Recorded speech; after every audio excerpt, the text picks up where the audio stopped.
seems that you're feeling better. How would you describe where you are? To put it simple, I'm good. I don't want to elaborate on my answer because every time I do that, it seems like I jinx myself. So I'm feeling pretty good right now. What was it like the last week while the team went on the road and you're just doing rehab? That can't be the best feeling of being It detached. sucks. But Yeah, it what you have to sucks. do. Especially when you want to be around the team and the team is losing. And before the games, you're just doing rehab. It sucks, but at the same time, that's why I'm a professional, and that's why I'm here to get through this rough patch. And now I got my best days and the brighter days ahead of me. Derrick, when you watch this team and struggling right now to win games, what do you think is missing? I mean, aside from just you and Tyus and Cove and Playing 48 minutes, we played in games. The last game that we played in, we were up 15, 20 points before the half, and by halftime, it was a tie game. So we just got to make sure that we communicate throughout the entire game, and you can't let the stars get off. Everybody's going to have different matchup problems every night. Just got to make sure that we key in on certain players and just try to make it tough for them. What has it just been like with this team in this injury situation for this last month plus? Like, everybody has injuries, but probably not this many injuries all at once. I've been on the team. I missed a whole year before. I've been on teams where 2 or 3, just like it is now. It's my 11th year, so I've been a part of this before. Is there a balance between wanting to come back because the team is in desperate need, but also if you come back and you're not ready, you're not helping anyone? Where's that balance? You have to really pay attention to what's going on with your body. I think that I'm the only person that knows how I feel, and the last couple of times I came back was probably too soon. So it's a learning experience throughout the year. Derrick, this year, just for you personally, it seems like there's been some real highs. The beginning of the year, the 50-point game. Yeah.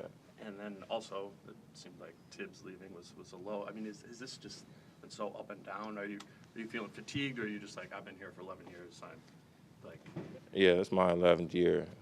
I was out the league too. So, for me to even be back in the league and from the conversation to go from that, what you said my highs were, to my lows, I have to keep myself up by just I'm happy to be a part of the NBA. So, me being back here is big. And once again, like I said, I'm just trying to focus on what I have to do and control what I can control. Do you feel different now, health-wise, than you did maybe those other last 2 times that you came back too soon, or where are you at? I don't even want to talk about Okay. that. I don't even want to jinx right. myself, so there's no disrespect. No, But that's fine. when you say so many things, the tongue is very powerful. So I just want to say, let my actions speak for itself, or let my play speak for itself. Derrick, the fact that it has been a situation where you played a couple, then had to miss, and then come back, how tough is it to get any kind of a rhythm or any kind of consistency in that formula? It's tough, but like I said, that's why I'm a professional. It's for me to figure it out, no one else. And I think I'll do that. With all the injuries that I had, I kept fighting. So this is small compared to what I went through in the past. So like I said, I'm focusing on the team, what we need right now, and just staying focused and try to keep my spirits high. Do you see a lift in spirits out on the court? Just Tyus is there, Rocco, you, Jared Bayless. You're all Yeah. kind of starting to be able to do stuff again. Do you see that affecting just the mood and the atmosphere? Of course. Well, we have 20-some. How many games we got left? 27. So we can make a push for it right now. We got guys coming back very soon. I'm back tonight. So it's about just making one last push and seeing how far we can go. Do you sense the importance of tonight's game? The difference between being 6 back and 4 back is obviously pretty big. Yeah, every game is huge now. On the road, what we go on the road? 0-3. 0-3, yeah. Any game is big right now. So stay solid. Make sure we keep our energy the same, and keep our spirits high through this little fog. It helps a lot. Been shorthanded, but now we get a chance to get a little bit of our strength back and be able to go out there and play with a more complete team. Is there just something mentally about seeing them and knowing that help is on the way? That is a help? It doesn't matter. Regardless of the situation, we got to be ready, next man up, and we got to be ready to play out there at a high level. Had a lot of chances to win. we wasted them. So, just another night where we got to go out there and play for 48 minutes. Kevin, are you guys aware that they've had 3 20-point or better comebacks on this road trip alone? And what is that kind of message that send if you guys are able to get beat tonight? I mean, very aware of it, but we got to be able to go out there and play with a defensive intensity that's unmatched for 48 minutes. So it's more not about just trying to win, but we got to set new standards for ourselves if we want to make the playoffs this year. Has it just been energy intensity? Has that been what's missing defensively, or other thing execution-wise, or things not working? I think we're playing hard. I just think we're not executing. I think we're not doing the little things, and those are the things that win games. So you just can't win purely off energy in this league. Everyone's too smart and too good, so we got to play not only at a high energy but at a high intellectual level as well.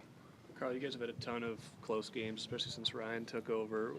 In one possession games and are just down to the wire like that. What have you noticed is the difference in the NBA between kind of the first 46 minutes and the last 2, if there is one? I mean, it's just a matter of execution. I mean, whoever executes the most at the end usually wins the game. So very rarely do you win off of luck, but executing is what we need to do. Yeah, I mean, Jeff is probable. Jared and Derrick will be questionable. And then Tyus is doubtful. Have you allowed yourself to even think about what this team looks like as pieces come back, or do you sort of wait for pieces to come back and then react? Yeah, I mean, you have thoughts on what the team could be when everybody's healthy with things, but we haven't been healthy. So I mean, you have ideas and things that you might want to incorporate that you have to wait for some guys to get back on it all. But it helps seeing some other faces back on the court. How much stock, Ryan, do you put in plus minus, and specifically with Dario? I mean, looking at this losing streak, but Yeah. his plus minus is pretty darn good. Yeah. I mean, that is something I look at. I don't put, it's not everything plus minus wise, but it's definitely something. Hey, when you're on the court and if good things are happening, a lot of times that warrants, whether it be adjustments or things like that. So we have looked at that. Have you thought about putting him in the starting lineup? We thought about it with things, so we'll see moving forward on it all. Hey, Ryan, what do you see from the Clippers since they've made their trade and kind of changed up things quite a bit with them? Yeah, I mean, they're a deep team, and their bench was already good. They had, one of the best bench scorers, we've ever seen in Lou Williams. And then you add, guys like Shamet, who had a great game the other night. And then they also had pieces that plug into their starting lineup where they have some guys who can go to the bench now. And they're a formidable foe in the West. How much more difficult is it to prepare when a team has so many moving pieces and parts so closely to a game, and there's kind of a limited sample size on what you can watch? Yeah, I mean, it is, but we expect them to, play fast, play out in transition, play within pick and rolls. So it's kind of the things that you see they were doing when they were successful against Boston the other night. Brandon, just in terms of preparation, how much of it is even looking at what the opponent is doing and more so concentrating on what you guys are doing? Yeah, we focused a lot on us, on trying to take care of our defense with things, where we can, make strides. We spent, a good amount of time yesterday on that, and offensively we've been able to score the ball, so we know that our defense has to improve. With guys starting to participate a little bit more, how much of a lift do you see just in the last couple of days? Because we were on the road and the injured players weren't on the road, being around them and seeing them start to get active. Is that just boosting spirits? Yeah, no, it is a lift. It's like injecting, a new guy into the team almost. Where a guy you haven't seen for, weeks or a month, something like that. It's seeing him back out there, and, everybody gets along on this team, so they want their teamites to do well. Ryan, as strange as it was for all these point guards to get hurt, kind of at the same time, is it also a little strange that they're kind of on a similar timeline for coming back, that might get them all back in a roughly the same timeline too? Yeah, I mean, it's obviously nothing I'd expected, but, it's better to have them back all at the same time as opposed to, everybody back later in the year. So I'd rather have them back sooner than later. Ryan, we kind of made a big deal over the minus points for mid-range shots at practice, whatever, a month ago. Obviously, in the games, there are times where those shots are okay. Yeah. When specifically are you looking to say that is a good shot, or we want you to take that? Yeah, I mean, I think it's one of those things that, players are, they've been playing for so long that it's hard to tell a guy completely, like, hey, you don't ever take this shot. you know, because you have to read, what do we say as coaches and you know, just people in general, you have to read the defense or you have to read your surroundings. So a lot of times, you know, if we see a big back and pick and roll, some teams do still play where a big is back and pick and rolls. All right, that elbow jumper, you know, that's a good shot. And if it's one you work on, that's an even better shot. So we look at it that way. But the main thing is trying to take out the, you know, maybe contested long twos within, you know, 2-3 feet in front of the 3-point line or having your toe on the 3-point line, those shots as opposed to, you know, stepping back a little bit. Are there certain players who have a bigger scope? Obviously, Andrew shoots a lot of those. Is it okay for him to be taking that because he's a bigger part of the offense?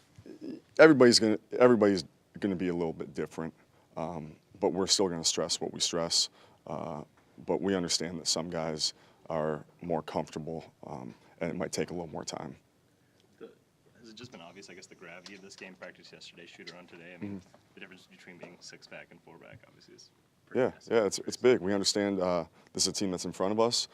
For us to, you know, make some headway, we need to win a tiebreaker or be in that picture. So we understand, you know, the magnitude of this.